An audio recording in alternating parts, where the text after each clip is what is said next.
এই খবরটি পড়ার পর থেকে আপনি নিশ্চয়ই টাকা তোলা এবং জমা দেওয়া এটিএম মেশিন ব্যবহারে সতর্ক থাকবেন, কারণ এটিএম মেশিন থেকে ছড়াচ্ছে যৌন রোগ। সম্প্রতি পরিচালিত এক জরিপ গবেষকরা এই তথ্যই জানিয়েছেন। এমএসফিকার নামে যুক্তরাষ্ট্রের একটি গবেষণা ভিত্তিক সাময়িকী বরাত দিয়ে ভারতের সংবাদ মাধ্যম ডেকান ক্রনিকেল আজ একটি খবর প্রকাশ করেছেন। এখানে জানানো হয়, যুক্তরাষ্ট্রের বিভিন্ন অঙ্গরাজ্যে এটিএম ব্যবহারকারীদের ওপর গবেষণা চালিয়ে পাওয়া গেছে এই ভয়াবহ তথ্য।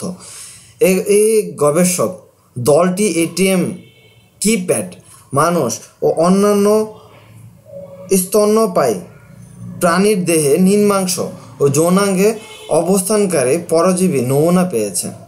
এছাড়া মানবদেহে যৌনাঙ্গে সংক্রমণ ঘটানো পরজীবী ট্রাইকোমোনাস ভ্যাজিনালিস গোত্রের আরেক পরজীবীর অস্তিত্ব পাওয়া গেছে এটিএমের কিপ্যাডে। গবেষকরা জানিয়েছেন, এটিএম যন্ত্রের কিপ্যাডে জীবাণু দিয়ে ভর্তি থাকে, আর এই জীবাণুর মধ্যে এই দুই ধরনের পরজীবী উপস্থিত। টাকা তুলতে যাচ্ছেন এবং গ্রাহকদের জন্য ভয়ানক হতে পারে, কারণ যৌনরোগ ছড়াতে এই দুই পরজীবী সিদ্ধহস্ত। এছাড়া এটিএম ব্যবহারের পর হাত না ধোয়া হতে পারে ভয়ঙ্কর, কারণ খাবারের মধ্য দিয়ে এমন পরজীবী বেশি সংক্রমণ হয়। 2014 সালের জুন ও জুলাই মাসে যুক্তরাষ্ট্রের ম্যানহাটন, কুইন্স এবং ব্রুকলিনের 66টি এটিএম মেশিনের কিপ্যাডে পাওয়া গেছে জীবাণু নমুনা নিয়ে এই গবেষকটির কাজ হয়। গবেষকদের প্রধান ছিলেন নিউ ইয়র্ক ইউনিভার্সিটির অধ্যাপক জেন কার্টন। অধ্যাপক কার্টন জানান, গবেষণার পর জানা গেছে এটিএমের কিপ্যাডে আসলে জীবাণু আস্তানা। নানা উৎস থেকে এসব জীবাণু বাসা বাঁধে এটিএম কিপ্যাডে। ওখানে বাসা বাঁধার মূল কারণ তাদের পারিবারিক অর্থাৎ মানুষের সংস্পর্শে সহজলভ্য ও শীতাতাপ নিয়ন্ত্রিত অনুকূল পরিবেশ।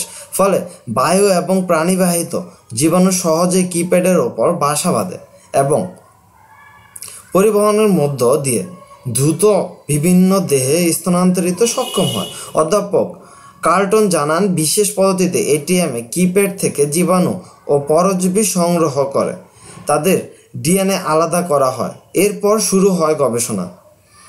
দেখা যায় টেলিভিশন, ড্রয়িং রুম, সোফা, বালিশ, রান্নাঘর ময়লা ও শামুক ও মুরগি নষ্ট হয়ে যাওয়া দুধ, দই, ডিমের যে জীবাণু থাকে একই ধরনের জীবাণু দেখা মিলে এটিএমের কিপ্যাডে।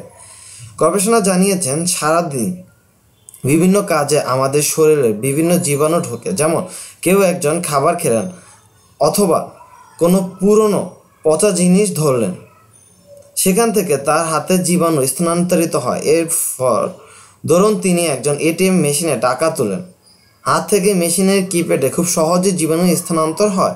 এরপর অন্য কোনো ব্যবহারকারী ওই কিপ্যাডে হাত রাখলে জীবাণু তার শরীরে চলে যায়। অধ্যাপক জানান, আমাদের ফলাফল দেখেছি এটিএমে কিপ্যাডে বিভিন্ন উৎস থেকে জীবাণু আসে আর স্থানান্তর হয় দ্রুত। এমন মূল কারণ মানুষের অসাবধানতা, কারণ আমরা কোনো নোংরা বস্তু ধরার পর জীবাণু ভয়ে হাত ঠিকভাবে ধুয়ে ফেলি, কিন্তু এটিএম জীবাণুর কথা জানি না বলেই এটি ব্যবহারের পর হাত পরিষ্কার পর মাথায় আসে না, ফলে জীবাণু সংক্রমিত হয়।